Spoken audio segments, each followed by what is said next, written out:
What is up, guys? We are back with another video today, and in today's video we're doing an unboxing. We got a bunch of parts for the Lightning build in today, and we're gonna unbox those for you, mock them up, show you what we got going on. We got some good things for you today.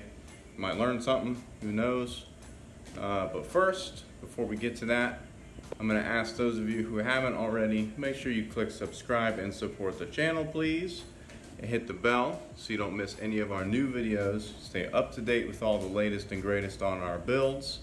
Got a couple of them going on, and if you've already subscribed, I appreciate you guys. Make sure you're sharing the videos and content with your friends. Get them to subscribe. I really want this channel to grow, and I appreciate each and every one of you. So thank you for doing that. Appreciate it. Thank you for listening to me and hearing me out. But we're gonna go ahead and jump right into this video and show you what we got going on. So we got some stuff in the mail, some parts that we're gonna go through real quick and do an unboxing. And we'll start with this.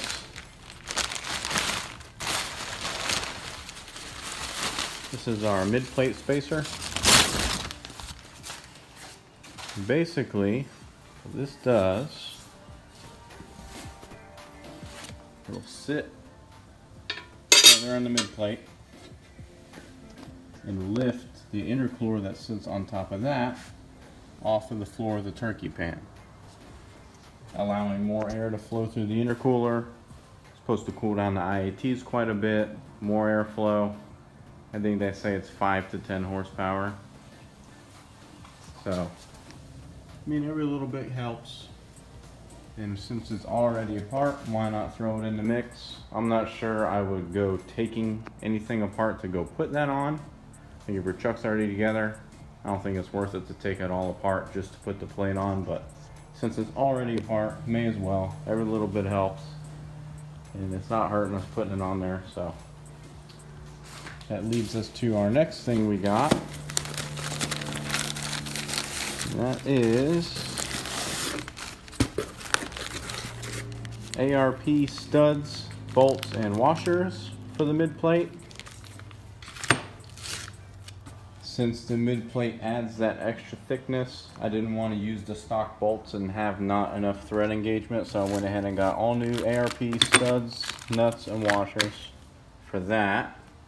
They're a little extra long to accommodate for the spacer, and of course it's always nice to upgrade the studs and washers and nuts, especially ARP quality stuff.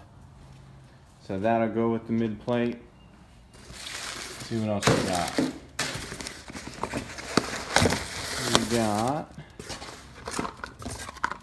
air intake temperature sensor for the mid plate. It goes right in there. And that tells you what your IAT2s are, the temperature of your air after the blower. And then we got this guy.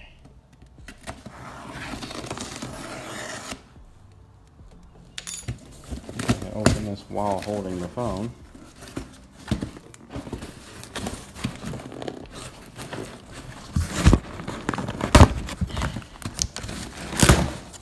Alright, there we go. This huge box is just for these gaskets. The intercooler gasket, new gasket for the blower, and the new mid-plate gasket as well, which I've already opened.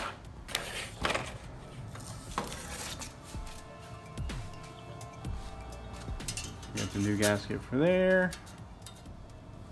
We got a gasket for underneath the plate as well, one for each side, one for where the blower goes. Probably don't need the intercooler gasket, but maybe we'll use it, don't know yet.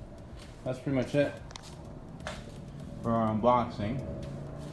Pretty much just everything to accommodate the new mid-plate spacer. The extra long studs and the nuts and washers that go with it. Figured replace that sensor while we're at it, may as well, while everything's apart. Alright, so we took a second, got everything all mocked up. And the ARP hardware looks really good. I really like it. Adds a little bit of bling. And they got these little Allen head things in the top. where you can use an Allen wrench and back the stud up or down in relation to the nut and get it to fit how you want it. I just made all mine level with the head, and it looks really, really good. Everything fits. We got the spacer on there and just mocked it all up with the gaskets and everything that's going to be there. Fuel rails are back, well, just sitting there, they're not really on, but everything looks good. Sensors in there. But like we said, the spacer goes in there, lifts everything up, whatever the thickness of the spacer is. There's two thicknesses that you can get currently from JC Customs. I went with the bigger of the two, it's 5/8. So it'll lift everything up 5/8 of an inch and give you that extra room for the air to go in through the intercooler, hit the bottom of the turkey pan, make the turn up towards the runners and down into the heads. It's supposed to help. I mean, it's not a drastic change, but every little bit counts, and since it's apart, why not? Everything fits and looks really good, so that is good to go. We're done with that. We also did the turkey pan delete, and that's basically just a 3/8 NPT plug fitting, and I used some of this high temperature thread sealant as well to prevent any leaks. We basically just use a little thread sealant, screw the fitting into the bottom of the turkey pan.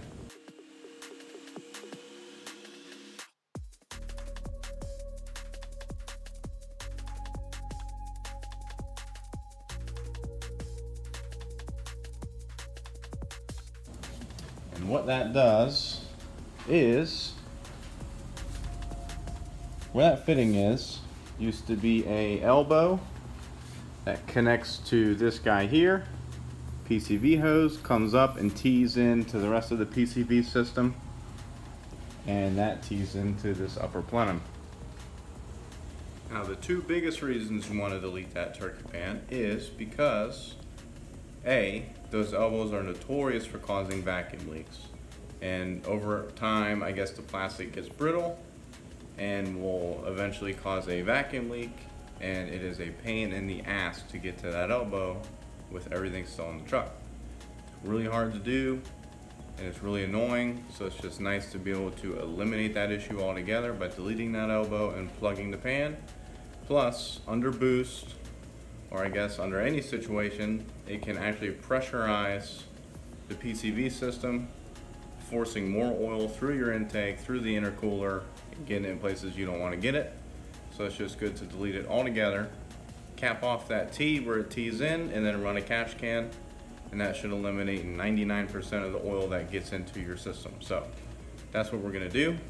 We got the catch can on there already, but with that off of there, it shouldn't be overpressurizing the PCV system.